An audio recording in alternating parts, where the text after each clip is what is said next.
नमस्कार साथियों, स्वागत है आप सभी का आपकी अपनी पाठशाला पर। मैं हूं अंकिता अवस्थी। जहां एक और ईरान, इजराइल, अमेरिका के बीच युद्ध चल रहा है, वहीं दूसरी ओर ईरान के नागरिकों में विशेष रूप से महिलाओं ने अपने लिए विकल्प के रूप में अंतर्राष्ट्रीय मंचों को चुना है विरोध प्रदर्शन के तरीके के लिए। विरोध प्रदर्शन क्यों? आज के सेशन में जिक्र होगा ईरान की उन महिला खिलाड़ियों का जिन्होंने हाल ही में ऑस्ट्रेलिया में ईरान का नेशनल एंथम ना गाकर अपनी प्रतिक्रिया दी। यहां पर यह प्रतिक्रिया ईरान के समर्थन में नहीं अपितु ईरान के विरोध में थी, अपने ही देश को रिप्रेजेंट करने आई। ईरानी खिलाड़ियों ने ऑस्ट्रेलिया में मैच के दौरान जब राष्ट्रीय गान नहीं गाया, उसके बाद से लगातार उन्हें डेथ थ्रेट मिलना शुरू हुई। परिणाम स्वरूप उन्हें हेल्प मांगनी पड़ी और उस हेल्प में ऑस्ट्रेलियाई सरकार के द्वारा 5 महिला खिलाड़ियों को अपने यहां पर शरण दे दी गई और उन्हें असाइलम किसी सालाकार के द्वारा 5 महिला खिलाड़ियों को दे दिया गया। यह हाई वोल्टेज ड्रामा हुआ ऑस्ट्रेलिया में। ऑस्ट्रेलिया के अंदर महिलाओं का एशिया कप टूर्नामेंट चल रहा है, फुटबॉल टूर्नामेंट है, और उस फुटबॉल टूर्नामेंट के अंदर जो कुछ भी हुआ आज उसका जिक्र है, क्योंकि इस टूर्नामेंट में ट्रंप तक को इन्वॉल्व होना पड़ा यह कहने के लिए कि अगर ऑस्ट्रेलिया शरण नहीं देता है तो मैं अमेरिका में इन्हें बुला लूंगा। आइए जानते हैं इस पूरे मसले को। मसला है साथियों एएफसी एशिया के फुटबॉल का, जिसमें महिलाओं का एशियन कप टूर्नामेंट 2026 चल रहा है ऑस्ट्रेलिया में। ऑस्ट्रेलिया के क्वींसलैंड राज्य के गोल्ड कोस्ट में एक मैच आयोजित होता है 2 मार्च के चूरमे की 12 दिन, और उस दिन ईरान की महिला टीम को दक्षिण कोरिया की महिला टीम के साथ खेलना होता है। मैच शुरू होने से पहले राष्ट्रगान बजाया जाता है। पूरी टीम यहाँ पर चुपचाप खड़ी हो जाती है। खिलाड़ी ना तो राष्ट्रगान गाते हैं और ना ही किसी तरह का समर्थन करते हैं। सामान्यतः खिलाड़ियों द्वारा राष्ट्रीय ध्वज के सम्मान में सैल्यूट किया जाता है, राष्ट्रगान को अपने गाया जाता है।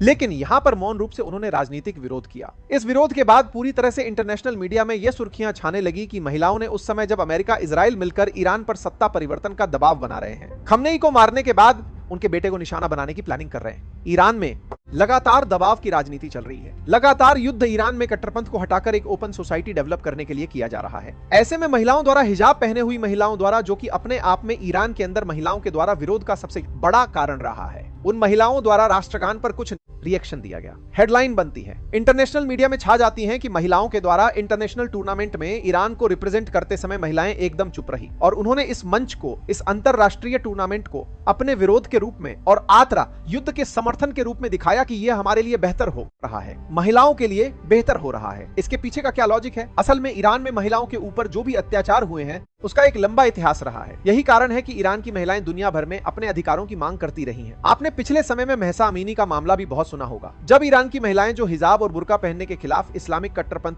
के खिलाफ, महिलाओं के जो स्वतंत्र अधिकार हैं उन पर जो कट्टरपंथियों द्वारा रोक लगाई जाती है, उसके खिलाफ दुनिया भर में प्रदर्शन करती रही हैं। लेकिन महिलाओं को यहाँ पर जो धार्मिक नेता हैं वो उन्हें धार्मिक लिबास में और उन्हें जो इस्लाम की अनुमत जो तरीके हैं उन्हीं के अकॉर्डिंग, शरिया के अकॉर्डिंग रहने के लिए मजबूर करते हैं। यही कारण है कि महिलाओं को ना तो यहां पर न्यायिक समानता मिलती है, ना ही यहां पर किसी प्रकार से उन्हें खुलापन मिलता है। अगर वह खुलापन की अपेक्षा करती हैं तो यहां पर पुलिसिंग में भी मोरालिटी पुलिसिंग का यूज किया जाता है। महिलाओं को अगर विदेश जाना होता है तो उन्हें अपने पति चाहना होता है, तो उन्हें अपने पति चाहना होता है। तो इसे देखार की पुलिसिंग में भी मोरालिटी पुलिसिंग का यूज किया जाता है कि परमिशन रिक्वायर्ड होती है, मैंडेटरी ड्रेस कोड है। अगर उन्हें नहीं फॉलो किया जाता है तो पुलिस वहीं से उन्हें उठाकर ले जाती है। कहते हैं कि खमनेई की मौत के पीछे भी जो बड़ा कारण बना वह कैमरे थे जो महिलाओं को ट्रैक करने के लिए बनाए गए थे, कि कोई महिला अगर वह बिना बुर्के के है या फिर बिना सर ढके बनाए बात है, इसके बराबर कहनाई के लिए बनाए गए थे, जो महिलाओं को ट्रैक करने के लिए बनाए गए थे। घूम रही है, हिजाब के बिना है, तो उसे मोरल पुलिसिंग के जो कैमरे हैं वो कैप्चर करते थे, चालान करते थे। महिलाओं के साथ ज्यादती अत्याचार होते थे। इसके चलते महिलाओं ने अंतर्राष्ट्रीय स्तर पर खूब विरोध किया है और उन्हीं विरोध में से एक विरोध महसा अमीनी का बीते कुछ सालों में काफी चर्चित रहा, जब इस महिला के विरोध के चलते ईरान की सरकार ने इन्हें जेल में ही मार दिया। महसा अमीनी विरोध की एक नायिका बनकर उभरी और अब ये ईरान की महिला खिलाड़ी जो हैं वो इस तरीके से नई उम्मीद और महिलाओं के रिप्रेजेंटेटिव बनकर निकली हैं। अंतरराष्ट्रीय स्तर पर मैच खेलने आई ऑस्ट्रेलिया में इन ईरानी महिला खिलाड़ियों के द्वारा जब नेशनल एंथम बजाए जाने पर किसी प्रकार से गीत व्यक्त नहीं किया गया, गाया नहीं गया, तो उसके बाद में हेडलाइन बनना शुरू हुई और हेडलाइन ये थी कि इन्होंने एशिया कप टूर्नामेंट में नेशनल एंथम ना गा के ईरान की वर्तमान सत्ता के विरोध में महिलाओं के स्वर को अंतरराष्ट्रीय स्तर पर पहचान दे दी है। इनके समर्थन में की शुरा के समर्थन में लाई में देती ताकि शिमदत्ता के विरोध में लाख लेगा।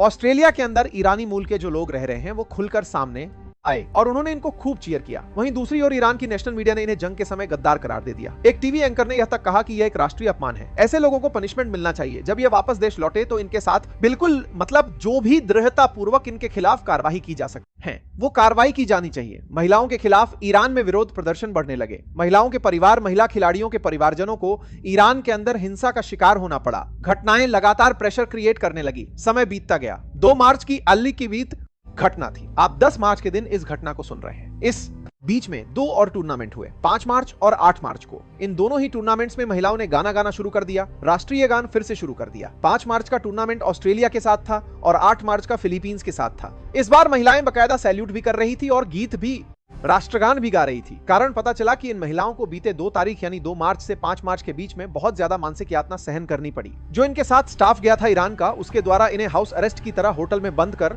दिया गया, किसी से मिलने नहीं दिया गया। कुल 3 मैच ईरान की टीम खेलने गई, तीनों की तीनों हारी। लेकिन पहले मैच से दूसरे मैच के दौरान जो ऑस्ट्रेलिया के साथ मैच हो रहा था, उस समय पर इन महिला खिलाड़ियों के द्वारा जब वापस से नेशनल एंथम गाते हुए इन्हें देखा गया, तो फिर सवाल यही बना कि इन पर प्रेशर इस लेवल का है कि अगर ये ऐसा नहीं करती हैं तो इनके देश में इनके पेरेंट्स के साथ, इनके रिलेटिव्स के साथ बहुत ही एक्सट्रीम तरीके से यातनाएं प्लान की जा सकती हैं। कुछ इस प्रकार की स्थिति बनी और उसके पीछे नेशनल मीडिया का बड़ा हाथ रहा, जिन्होंने इन्हें गद्दार करार दे दिया था। न्यूज बनती है 8 मार्च की, जब ये फाइनली फिलीपींस से भी हार जाती हैं। इनका जाना तय होता है कि इन्हें अब वापस रवाना किया जाए ईरान। लेकिन इस बीच में इन महिलाओं में डर भर जाता है, डर इस बात का कि अगर ये वापस पहुंचती हैं तो इनके खिलाफ हद होगा, ज्यादतियां होंगी और इन्हें मार दिया जाएगा। जब 9 तारीख को ये मैच से बाहर निकल रहे होते हैं, होटल से बाहर निकल रहे होते हैं, तो ऑस्ट्रेलिया के अंदर जो ईरानी मूल के लोग रहते हैं वो बस को घेर लेते हैं और महिलाओं के समर्थन में, महिला खिलाड़ियों के समर्थन में चट करने लगते हैं, नारे लगाने लगते हैं कि हमारी महिलाओं को बचाओ, हमारी बच्चियों को बचाओ, सेव आवर गर्ल। इस तरह से कहते हुए यहां पर प्रोटेस्ट के समय, मतलब बस के सामने लोग इकट्ठे होते हैं और इस बस को रास्ते में रोकने का प्रयास करते हैं। और इसी बीच में यहां पर एक महिला खिलाड़ी के द्वारा इस तरह का एक साइन बनाया जाता है जिसे सिग्नल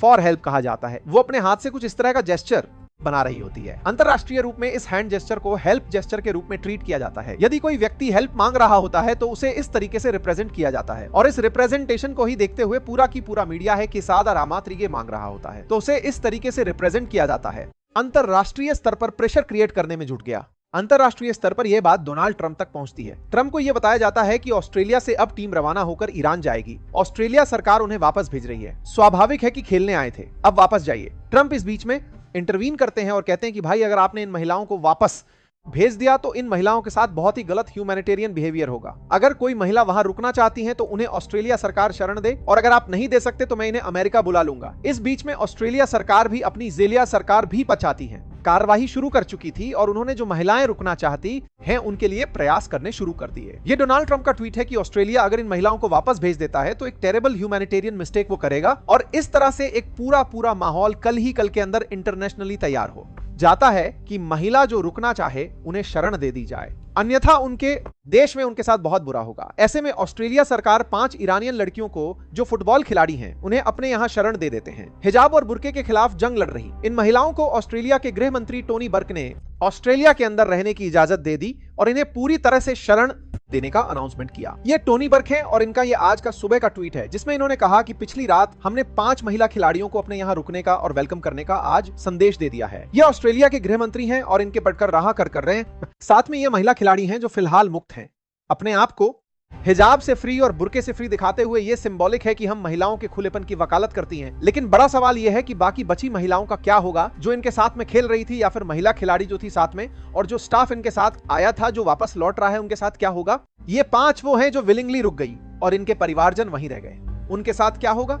असल में जो खिलाड़ी लौटे हैं उनके पीछे भी केवल डर एक वजह बताई जा रही है कि अब वो ईरान लौटेंगे तो उन्हें वहां पर पनिशमेंट का सामना करना पड़ेगा। ये वो 5 खिलाड़ी हैं जिन्हें रुकने का वो दिया गया है, मानवीय आधार पर इन्हें रुकने का अधिकार कमिटमेंट का सामना करना पड़ेगा, दिया गया है।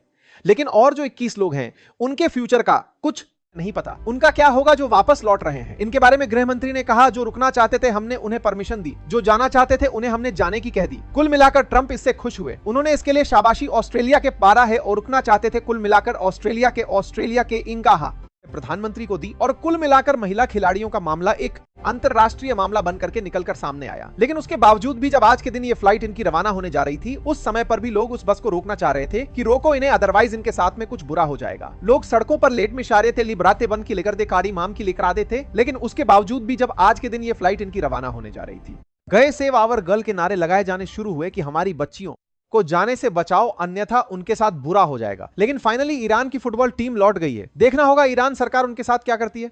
क्या कोई उनके साथ एक स्टैंडर्ड सेट करती है या उन्हें मां करके दुनिया में मानवाधिकार की एक नई मिसाल कायम करती है।